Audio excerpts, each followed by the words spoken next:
दोस्तों, इस वीडियो को अंत तक ज़रूर देखिएगा क्योंकि इस वीडियो में मैथ का सरलीकरण, भिन्नों का प्रतिशत निकालना, साधारण ब्याज निकालना, मिश्र धन निकालना, चक्रवृद्धि ब्याज निकालना, चक्रवृद्धि मिश्र धन निकालना एवं माध्यिका निकालना। माध्यिका में विषम और सम दोनों पदों का माध्यिका निकालने के बारे में विस्तार से बताया गया है। तो चलिए शुरू करते हैं। चलिए दोस्तों, क्वेश्चन देखते हैं। क्वेश्चन नंबर 1 में कह रहा है कि a का पावर 7 इंटू a का पावर -9 का मान क्या होगा। तो चलिए इसको हम हल करते हैं। तो दोस्तों, आपको बता दें कि जब आधार सेम हो तो हम क्या करते हैं, गुणा में हम क्या करते हैं, घात को जोड़ देते हैं। घात को क्या करते हैं, हम जोड़ देते हैं। एक बार फिर से बोल देता हूँ, जब दी गई संख्या में आधार क्या हो, बराबर हो, तो हम क्या करते हैं, घात को क्या करते हैं, जोड़ देते हैं। तो अगर हम जोड़ेंगे तो देखिए a पर 7 इंटू a पर -9, तो इसको हम हल करेंगे तो क्या कह रहा है कि हम आधार सेम होने पर घात को जोड़ देते हैं। तो 7 में अगर हम क्या करते हैं, -9 को जोड़ते हैं तो क्या होगा, देख लेते हैं। 7 - 9 बराबर कितना हो जाएगा, -2। तो हमारा उत्तर कितना हो जाएगा, a पर -2। यही हमारा आंसर होगा। तो दोस्तों, चलिए देखते हैं सेम क्वेश्चन, लेकिन इसमें थोड़ा चेंज है। आइए देखते हैं। क्वेश्चन में बोल रहा है कि a पर पावर 10 इंटू a पर पावर 6 का मान होगा। तो दोस्तों, मैंने आप लोगों को पहले ही बोल दिया था कि जब गुणा करना हो तो हम क्या करते हैं, अगर आधार क्या हो, बराबर हो, यानी आधार जो है 1 हो, तो हम क्या करते हैं, पावर को क्या कर देते हैं, आपस में जोड़ देते हैं। तो चलिए देखते हैं। a पर 10 इंटू a पर 6 का मान होगा। तो हम क्या करेंगे, a के पावर पर क्या कर देंगे, 10 + 6, यानी गुणा में हम क्या करते हैं, जब आधार सेम हो तो पावर को यानी घात को आपस में जोड़ देते हैं। तो हमारा उत्तर कितना होगा, a पर 10 + 6 यानी 16। यही हमारा क्या होगा, आंसर होगा। आप देख सकते हैं, शायद आपको अब समझ में आ गया होगा। चलो दोस्तों, देखते हैं अब अगला क्वेश्चन। क्वेश्चन नंबर 3 में कह रहा है a का क्यूब माइनस b का क्यूब बटे में a² plus ab plus b² का मान होगा। तो हम इसको देख लेते हैं। चलिए हल करते हैं। a का क्यूब माइनस b का क्यूब बटे में a² plus ab plus b²। तो हम इसको हल करेंगे तो आप देख सकते हैं, यह क्यूब का सूत्र है, इसको हम लोग क्या करते हैं, विस्तार कर देंगे। तो a माइनस b एक कोष्ठक में होगा और एक कोष्ठक में होगा a² plus ab plus b², और बटे में क्या होगा, चलिए देख लेते हैं। बटे में हो जाएगा आपका a² plus ab plus b²। तो हम क्या करेंगे, a वाली पूरी संख्या को हम क्या कर देंगे, कटा देंगे। तो हमारा कितना बचेगा, a माइनस b। यही हमारा क्या होगा, आंसर हो जाएगा। तो आइए दोस्तों, हम देखते हैं अगला क्वेश्चन। अगला क्वेश्चन हमारा प्रतिशत से संबंधित है, यानी किसी भी भिन्न को प्रतिशत में कैसे बदलते हैं। तो चलिए देखते हैं। क्वेश्चन नंबर 4 कह रहा है कि 7/20 को प्रतिशत में बदलो।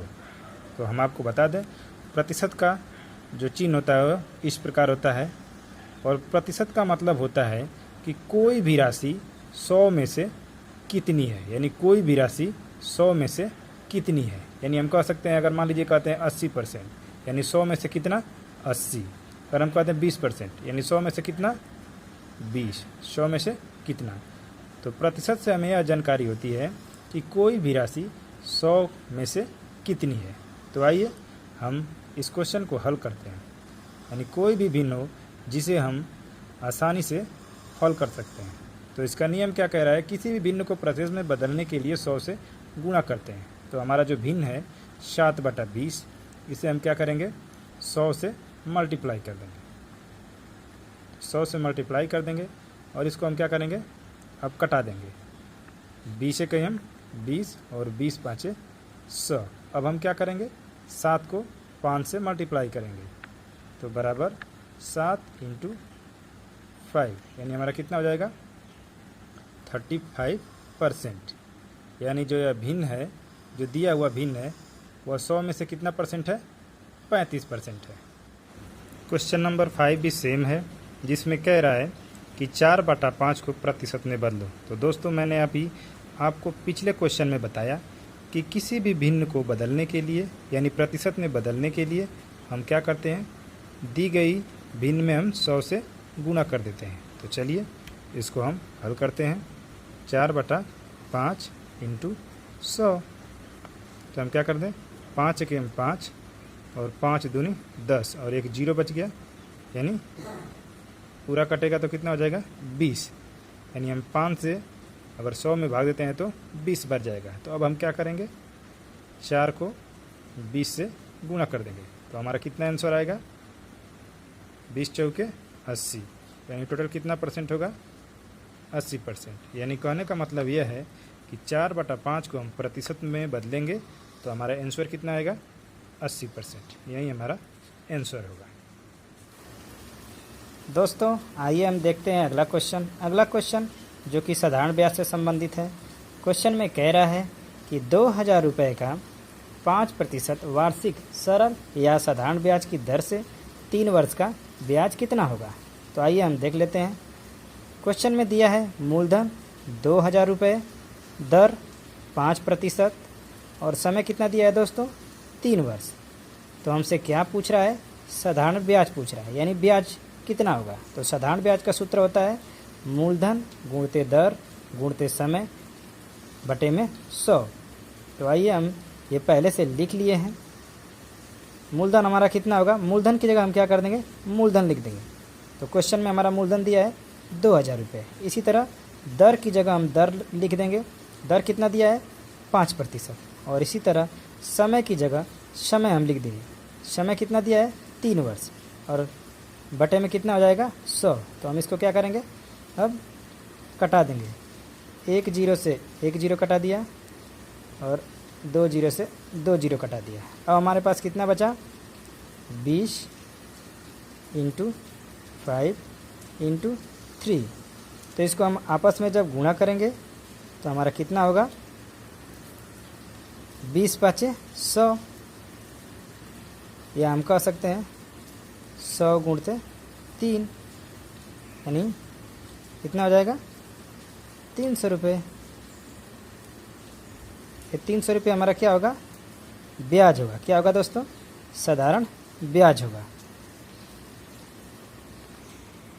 तो दोस्तों यही हमारा आंसर हो जाएगा, यानी कितना ब्याज हो गया 300 रुपया। यदि दोस्तों इसी क्वेश्चन में अगर हमसे मिश्रधन पूछता कि 3 वर्ष बाद हमारा मिश्रधन कितना होगा, तो चलिए हम मिश्रधन निकाल लेते हैं। मिश्रधन का सूत्र होता है मूलधन धन ब्याज। तो हम देख सकते हैं हमारा मूलधन कितना है 2000 रुपये और हमारा ब्याज कितना आया है 300 रुपये। तो हम क्या करेंगे, मिश्रधन बराबर होता है मूलधन धन ब्याज, यानी मूलधन में ब्याज को जोड़ देंगे। तो 2000 रुपये में हम क्या करेंगे 300 को जोड़ देंगे, यानी ब्याज को जोड़ देंगे। तो हमारा आंसर कितना हो जाएगा 2300 रुपये। कितना हो जाएगा दोस्तों 2300 300 रुपये। ये हमारा क्या आ जाएगा, मिश्र धन आ जाएगा। तो आशा करता हूँ यह क्वेश्चन आपको अच्छे से समझ में आ गया होगा। दोस्तों आइए देखते हैं अगला क्वेश्चन। अगला क्वेश्चन हमारा क्या है, चक्रवृद्धि मिश्र धन से संबंधित है। तो चलिए देखते हैं। 1000 रुपये का 10% वार्षिक चक्रवृद्धि ब्याज की दर से 2 वर्ष का चक्रवृद्धि मिश्र धन और चक्रवृद्धि ब्याज बताओ। तो इसको हम हल करते हैं। मूलधन हमारा कितना दिया है, 1000 रुपया। इसी तरह दर कितना दिया है, 10%। तो हम दर की जगह क्या लेंगे, 10%। इसी तरह समय देखेंगे, समय हमारा कितना दिया है, 2 वर्ष। समय कितना दिया है, 2 वर्ष। तो समय हमें यहाँ लिख लेंगे 2 वर्ष। अब इसका सूत्र लिखते हैं। चक्रवृद्धि मिश्र धन बराबर मूलधन कोष्ठ में 1 प्लस दर बटा में 100 और इसके ऊपर पावर पर क्या आ जाएगा, समय। तो इसको हम हल करेंगे। मूलधन की जगह हम क्या लिख लेंगे, मूलधन, जो आप देख सकते हैं यहाँ भी लिख रखा हूँ, यहाँ भी लिख रखा हूँ। तो मूलधन की जगह हम क्या लिख लेंगे, 1000 रुपये और 1 प्लस ये 10 बटे में 100, 10 बटे में 100। तो हम क्या करेंगे, 1 0 से 1 0 कटा देंगे। तो हमारा कितना बचेगा, आगे देखते हैं। 1000 को उसी तरह नीचे उतार लेंगे। तो 1 प्लस 1 बटे में 10 ब्रैकेट बंद और पावर पे 2। अब आगे देखते हैं। 1000 को हम उसी तरह उतार लेंगे। अब इसको हम हल करेंगे। तो भिन्न का आप दोस्तों सवाल शायद जानते होंगे। 10 के हम 10 और एक 11 बटे में 10। तो हम यहाँ लिख लेंगे ब्रैकेट में 11 बटे में 10 का पावर 2। इसी तरह अब इसको आगे विस्तार करेंगे। 1000 इंटू 11 बटा 10 के पावर 2 है। तो हम 11 बटा 10 को 2 बार लिखेंगे। 11 बटा 10 गुणते 11 बटे 10। तो 1 0 को हम 1 0 से कटा देंगे, फिर 1 0 को इस 0 से कटा देंगे। तो हमारा कितना बचेगा, 10 इंटू 11 इंटू 11। अब इसको हम हल करेंगे। तो 10 इंटू 11 का जब स्क्वायर करेंगे, यानी 11 में 11 गुणा करेंगे तो कितना होगा, 121। तो हम क्या करेंगे, 121 में 10 का जब गुणा करेंगे तो यहाँ पर 1 0 रख देंगे। तो हमारा चक्रवृद्धि मिश्र धन कितना हो जाएगा दोस्तों, 1210 रुपये। कितना होगा दोस्तों, 1210 रुपये। यानी कह सकते हैं हमारा चक्रवृद्धि मिश्र धन हो जाएगा, चक्रवृद्धि मिश्र धन 1210, या हम कह सकते हैं 1210 रुपये। अब क्वेश्चन में कह रहा है चक्रवृद्धि ब्याज बताओ। तो दोस्तों चक्रवृद्धि ब्याज का सूत्र होता है चक्रवृद्धि मिश्र धन माइनस मूलधन। तो दोस्तों आप देख सकते हैं कि हमारा जो मिश्र धन कितना है, 1210 रुपये। तो चक्रवृद्धि मिश्र धन की जगह हम क्या लिख लेंगे, 1210 रुपये। और मूलधन आप देख सकते हैं, मूलधन हमारा कितना था, सवाल में आप देख सकते हैं 1000 रुपये। यहाँ पर भी मैं लिखा हूँ, यानी हमारा मूलधन कितना है, 1000 रुपये। तो हम मूलधन की जगह क्या लिख देंगे, माइनस 1000 रुपये। तो हम इसको चक्रवृद्धि मिश्र धन में से मूलधन जब घटाएंगे तो हमारा कितना बचेगा, 210 रुपये। यही हमारा क्या आ जाएगा, चक्रवृद्धि ब्याज।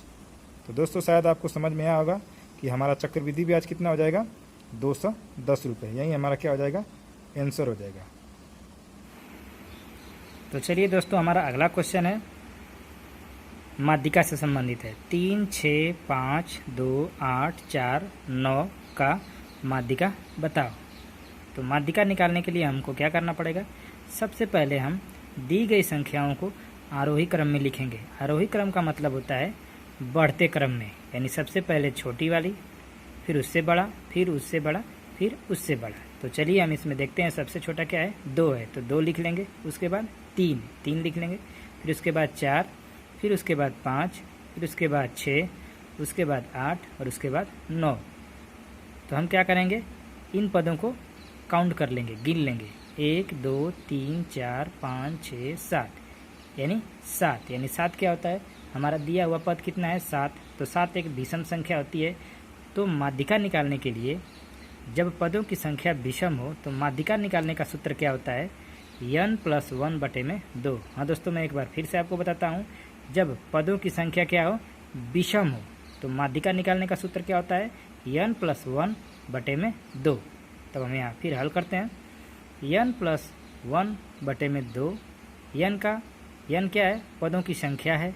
तो हमारे पदों की संख्या कितनी है, 1 2 3 4 5 6 7। तो 7 + 1 बटे में 2 बराबर हमारा कितना हो जाएगा, 8 बटे में 2 बराबर हमारा कितना आएगा, 4।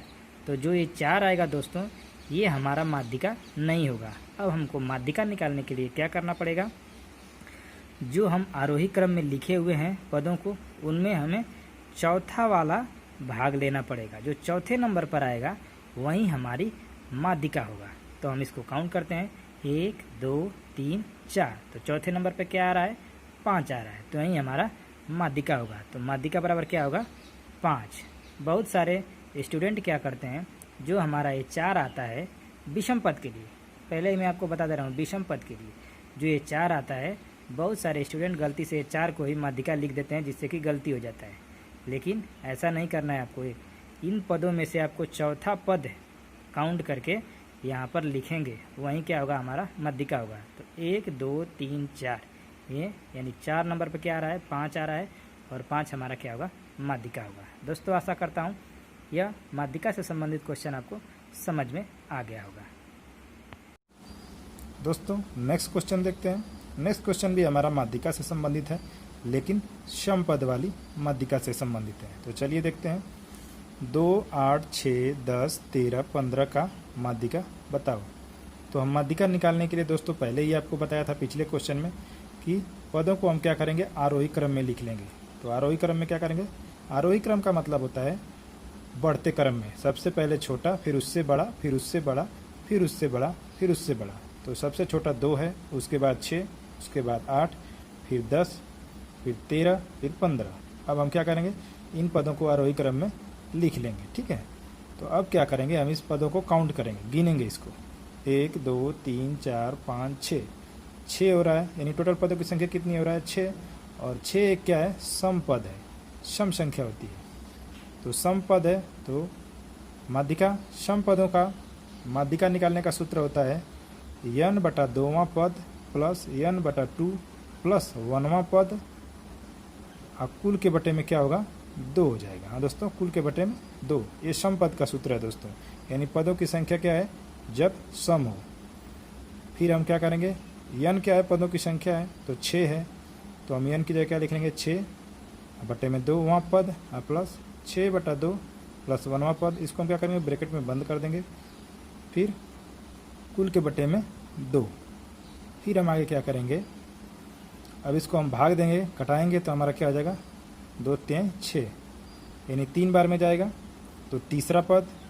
फिर हम यहाँ भी इसको भाग देंगे, 2 के हम 2 और 2 3 6, तो ये 3 हो गया, और प्लस 1, 3 1 4 हो गया।